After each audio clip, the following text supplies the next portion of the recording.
Assalamualaikum warahmatullahi wabarakatuh. Waalaikumsalam warahmatullahi wabarakatuh. Ya, bagaimana kabar hari ini? Baik? Alhamdulillah baik.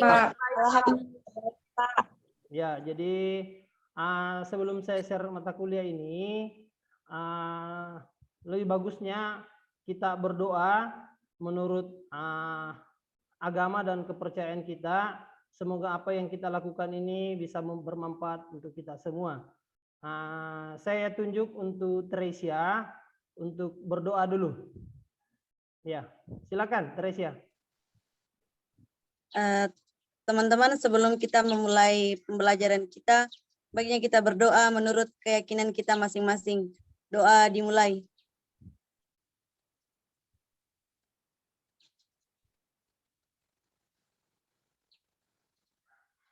Doa selesai. Ya, baik, akan saya share materinya.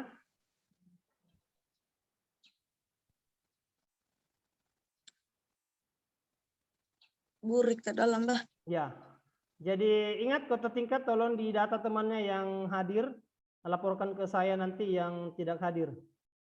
Oke, jadi mata kuliah kita ini adalah mata kuliah konsep dasar keperawatan paliatif dan menjelang ajal. Itu dosennya saya sendiri atas nama Nirwan, program studi ilmu keperawatan nurse Dikes Bakti Pertiwi Luraya Palopo.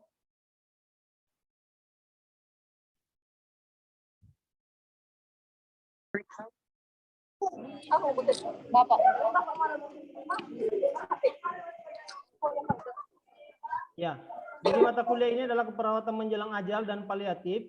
Itu SKS-nya 2 SKS, capaian pembelajaran mata kuliah CPMK itu mahasiswa memahami konsep dasar keperawatan paliatif, etika dan kebijakan tentang perawatan paliatif, pasien dan keluarga yang mendapat perawatan paliatif, patofisiologi penyakit terminal dan menyusun rencana asuhan keperawatan pada pasien terminal. Jadi ini materi kita. Ini sub CPMK-nya, sub capaian mata kuliah, itu menjelaskan konsep perawatan paliatif, menjelaskan etik dalam dan kebijakan tentang perawatan paliatif, berkomunikasi dengan pasien dan keluarga yang mendapat perawatan paliatif, menjelaskan patofisiologi penyakit terminal, melakukan pengkajian biopsikososial, spiritual, dan kultural. Yang terakhir, menyusun rencana asuhan keperawatan pada pasien terminal. Jadi ini sub pokok bahasan kita nanti yang kita akan capai di mata kuliah keperawatan paliatif ini. Jadi ini yang perlu kita capai nanti. Jadi yang saya jelaskan ini hari adalah konsep keperawatan paliatif.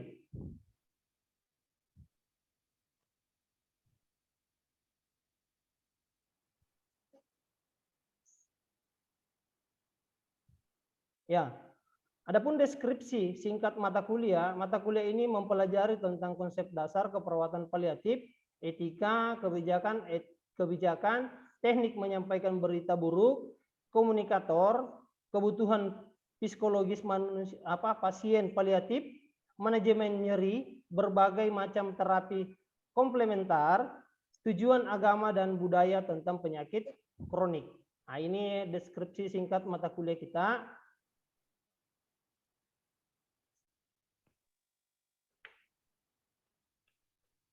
Ya, tunggu dulu. Nah, terus metode pembelajaran. Ada metode pembelajaran yang kita gunakan adalah metode kuliah. Itu metode kuliah interaktif. Nah, itu yang kita lakukan sekarang adalah metode Zoom atau aplikasi Zoom. Yang kedua metode diskusi, metode praktek. Indikator penilaian saya itu partisipasi kelas, presentase, tugas, ujian tengah semester, UAS, ujian akhir semester. Jadi ini indikator penilaian yang saya lakukan nanti kita di ruangan ini, ruangan mata kuliah ini, inilah indikator penilaian saya.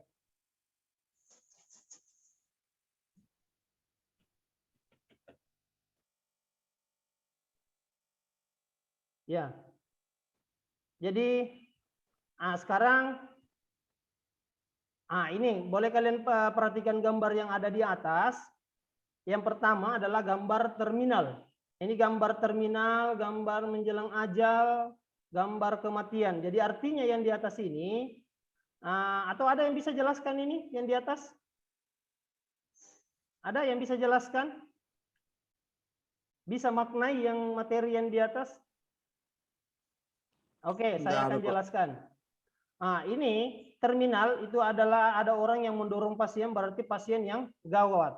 Ini adalah pasien yang gawat yang mengarah ke menjelang ajal. Setelah dia menjelang ajal, dia mengarah ke kematian. Jadi ini kalau dia pasien terminal, arahnya menjelang ke ajal. Nah, sudah itu mengarah ke kematian. Jadi ini gambarnya. Nah, itu sudah jelas gambarnya. Terus pengertian, adapun pengertian terminal adalah suatu keadaan di mana seorang mengalami penyakit atau sakit yang tidak mempunyai harapan untuk sembuh. Atau mengarah ke menjelang ajal atau yang disebut biasanya kita sebut adalah pasien sakaratul maut. Nah, ini. Penyakit, adapun penyakit. Nah, ini ada penyakit, ada beberapa penyakit yang bisa mengarah ke terminal atau mengancam hidup. Ada beberapa penyakit. Yang pertama adalah penyakit kronis. Di mana penyakit kronis itu adalah penyakit AIDS contohnya.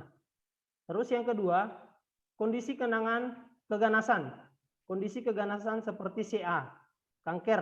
Nah, seperti kanker, apakah kanker serviks atau kanker CA mamai. Nah, itu yang tergantung dari keganasan penyakit. Terus kelainan saraf seperti stroke. Jadi kelainan saraf seperti stroke. Yang keempat, keracunan seperti keracunan obat, makanan, dan zat kimia. Yang terakhir, kecelakaan. Kecelakaan trauma seperti trauma kapitis, trauma organ vital, misalnya trauma paru-paru atau jantung, ginjal, dan lain-lain. Dan ini tidak semuanya penyakit ini yang mengancam kehidup. Nah, tidak semua mengarah ke terminal, tidak.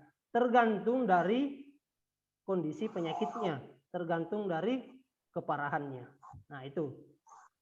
Ini proses kematian. Adalah proses ketika individu semakin mendekati akhir hayatnya. Ini adalah proses kematian.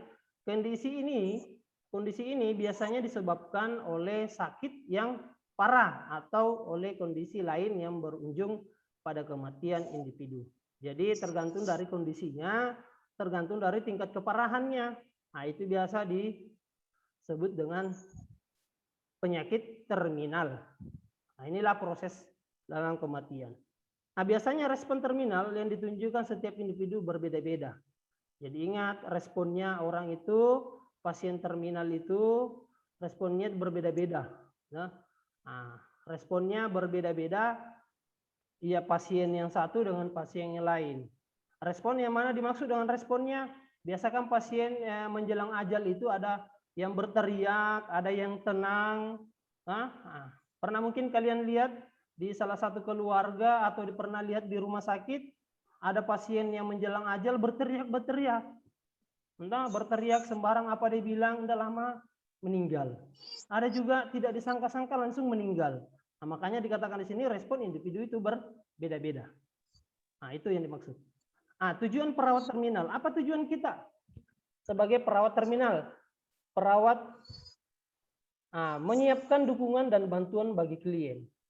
Menyiapkan dukungan, siapkan dukungan, baik dukungan dalam tindakan keperawatan, baik dukungan tenaga, kita harus siapkan. Karena kita sebagai perawat mempunyai tujuan. Sudah disumpah memang kita sebagai perawat harus menolong pasien. Nah, itu. Tujuannya adalah supaya klien meninggal dengan tenang dan damai. Nah, itu tujuannya. Tapi tahapan menjelang ajal ini ada 5 tahapan. Tahapan secara umum dibagi menjadi 5 fase. Ada 5 fase. Yang pertama adalah penyangkalan. Contoh, ini penyangkalan. Biasa pasien menyangkal bahwa tidak mungkin terjadi sama saya. Tidak mungkin terjadi sama saya penyakit seperti ini. Nah, dia menyangkal. Yang kedua, marah. Nah, pasien dia marah. Kenapa harus saya? Pindah di situ, saya tidak senang. Tadi rawat begini. Nah, dia pasien marah. Tawar-menawar. Kenapa harus saya yang kena penyakit seperti ini? Kenapa bukan orang lain? Tuhan itu tidak maha adil. Nah, kenapa harus saya? Ini tawar-menawar. Depresi. Depresi akibat mungkin karena pernah ditinggalkan oleh orang yang disayangi atau orang yang dicintai, seperti misalnya suaminya. Nah, suaminya meninggalkan. Nah, ditambah lagi dirinya dalam keadaan sakit seperti ini. Itu dia depresi. Nah, penerimaan. Nah, dari 4 tadi item, kita berikan pelayanan yang terbaik, kita dampingi. Nah, sekarang pasien sudah menerima dengan keadaannya apa yang terjadi pada dirinya. Nah, itu 5 tahap. Tapi kita akan jelaskan satu persatu. Nah, yang pertama penyangkalan. Nah, ini tadi ada karakteristiknya. Klien tidak siap menerima keadaan yang terjadi. Dia tidak menerima keadaannya seperti ini. Dia masih mau hidup, dia masih mau sehat. Nah, 2, menunjukkan reaksi penyangkalan secara verbal. Tidak, bukan saya. Itu tidak mungkin terjadi sama saya. Dia menyangkal. Yang ketiga, secara tidak langsung, pasien ingin mengatakan bahwa maut menimpa semua orang kecuali dia. Nah, ini. Nah, dia berbicara seperti ini karena mungkin karena penyakitnya. Dia menyangkal. Dia tidak terima dengan keadaannya seperti ini. Makanya dia menyangkal. Nah, ada. Terus yang kedua,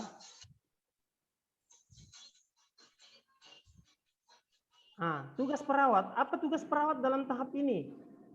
Tugas kita adalah membina hubungan saling percaya. Membina hubungan saling percaya. Dia percaya kita, kita percaya dia. Nah, itu saling percaya. Nah, yang kedua, mendengarkan klien dengan penuh perhatian.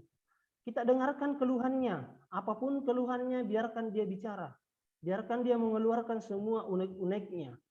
Nah, nantinya akan dia capek.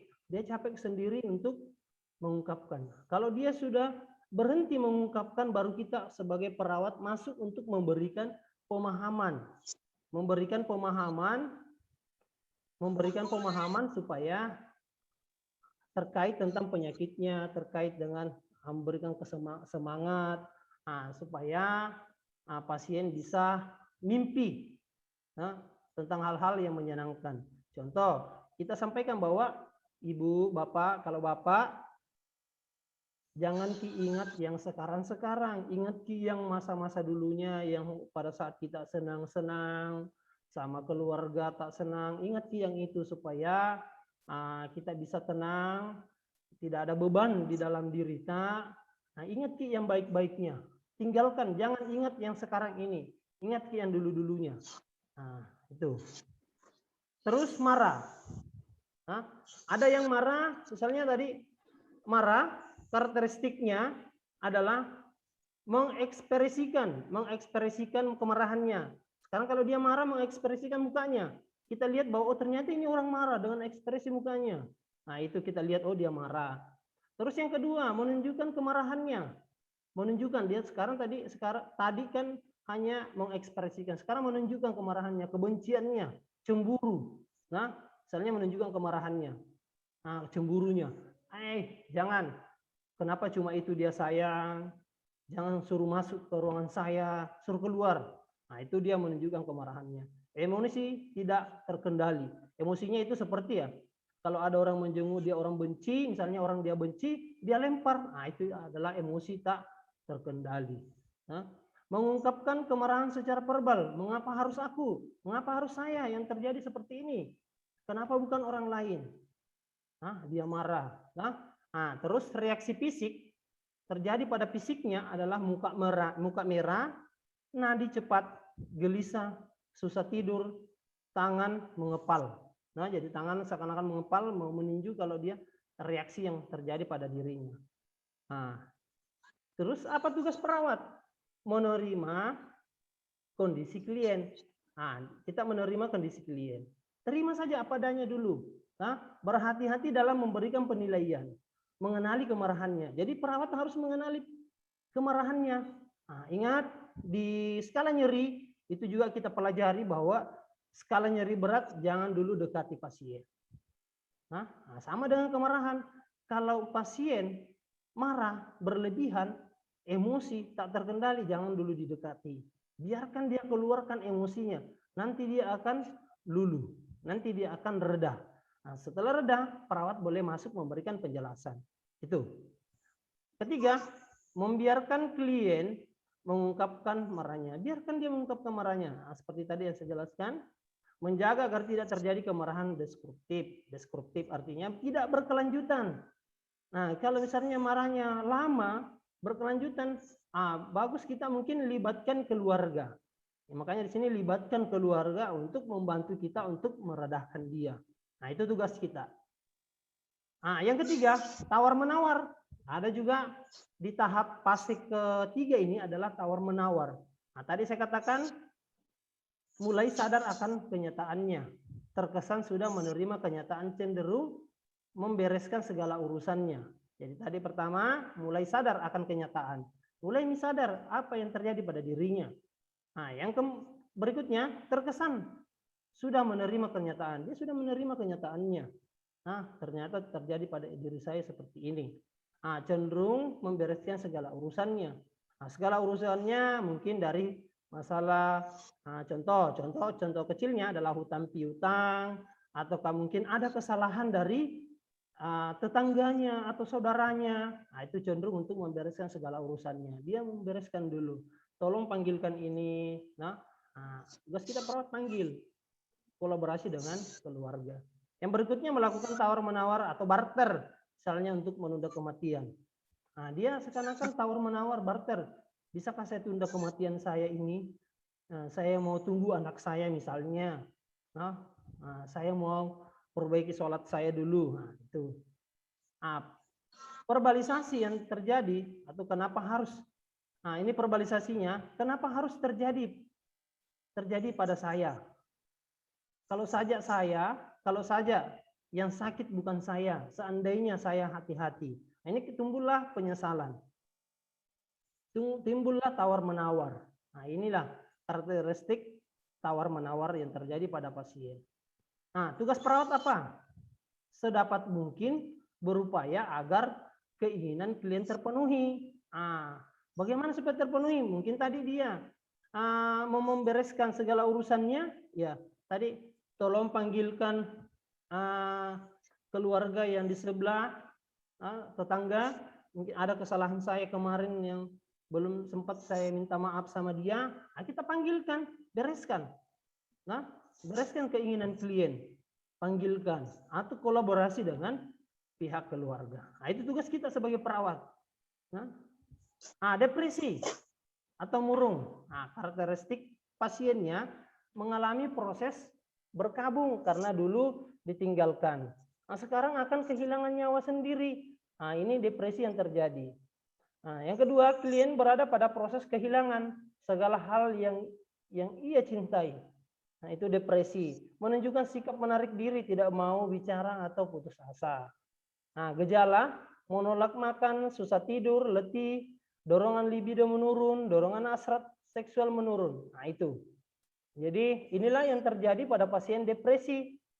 Nah, bisa paham sampai di sini? Bisa?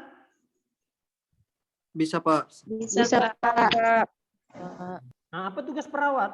Tugas perawat adalah duduk tenang di samping klien. Kita duduk di samping klien, memberi klien kesempatan untuk mengungkapkan perasaannya. Bagaimana perasaan tak ibu? Enak jika kita rasa, baik jika kita rasa. Ada apa tak yang sakit? Apa tak yang sakit ibu? Nah, di situ tugas kita memberi dukungan, perhatian kepada klien, misalnya sentuhan tangan, usapan rambut. Kita usap rambutnya, raba-raba tangannya ibu, enak jika kita rasa, supaya pasien ini merasa diperhatikan. Nah, itu. Nah, penerimaan. Ini yang terakhir adalah penerimaan karakteristik pasien mampu menerima kenyataan. Yang tadi 1 sampai 4 item itu mungkin pasiennya kurang menerima. Nah, sekarang yang poin kelima ini adalah penerimaan. Karakteristik pasien paliatif adalah mampu menerima kenyataan. Dia sudah menerima kenyataan yang terjadi pada dirinya. Contoh, dia menerima apa yang terjadi pada diri saya ini. Saya sudah paham dan saya sudah siap apapun yang terjadi sama saya. Nah, itu contoh. Yang kedua ada respon verbal. Biarlah maut mengambilku karena aku sudah siap. Nah, itu artinya di poin kelima adalah penerimaan. Nah, apa tugas kita sebagai perawat? Mendampingi klien, menenangkan klien, dan meyakinkan klien bahwa Anda akan mendampingi sampai akhir. Kasih yakin, Ibu tetap semangat, tetap ikhtiar, saya akan tetap mendampingi Ibu sampai Ibu sehat atau Ibu apapun yang terjadi sama Ibu, saya akan tetap mendampingi Ibu. Kasih semangat bahwa ternyata perawat ini tetap mendampingi saya apapun yang terjadi. Yang terakhir membiarkan klien mengetahui yang terjadi pada dirinya. Nah, itu.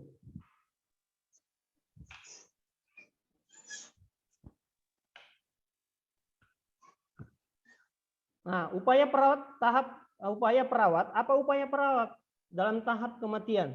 Upaya perawat adalah mengenali, memenuhi kebutuhan klien. Harus mengenali apa penyakitnya, memenuhi kebutuhannya, apa yang perlu dibutuhkan. Mendorong dan memberi klien kesempatan untuk berbicara. Mendorong klien untuk mengungkapkan emosinya secara bebas, selalu siap membantu klien, menghormati perilaku klien. Nah, itu tugas kita, upaya perawat kita. Jadi ini ada 4 upaya yang kita harus lakukan pada pasien paliatif. Nah, saya kira sampai di situ, sampai di sini. Kira-kira ada yang mau ditanyakan? Jadi saya simpulkan dulu bahwa kesimpulan dari mata kuliah kita ini adalah bagaimana perawat mengetahui tugas kita. Nah, tugas kita dalam perawatan paliatif. Ini tugas kita.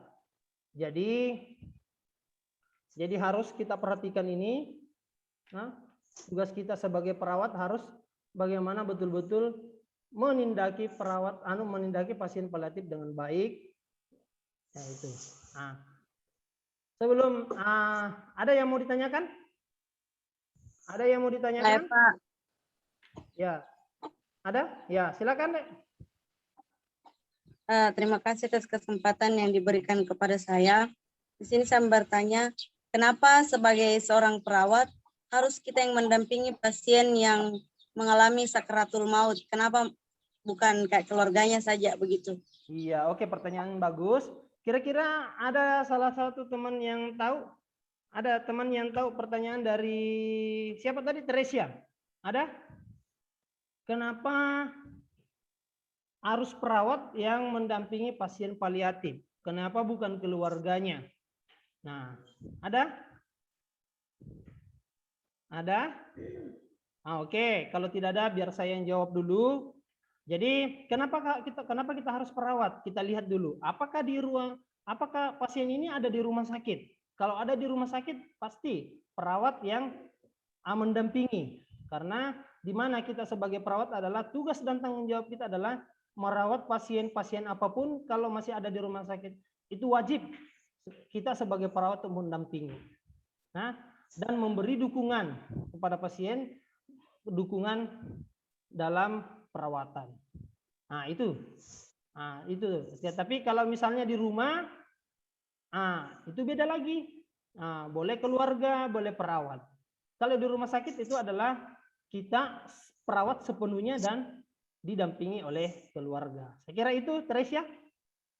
Bisa? Ya, Pak. Ya, ada lagi yang bertanya? Saya, Ada Pak. lagi? Ya. Saya, Pak. Silakan. Saya jadi mau bertanya, Pak. Apa Ya. tanda-tandanya kalau pasien menjelang ajal dia itu, Pak? Ya. Ada yang tahu? Mungkin atau Frederick, apa tanda-tandanya Frederick? Ya. Oke, saya kira ya, oke. Ya, baik, saya akan jawab tanda-tandanya orang yang menjelang ajal. Yang pertama adalah kita tahu tangan dan kakinya itu dingin.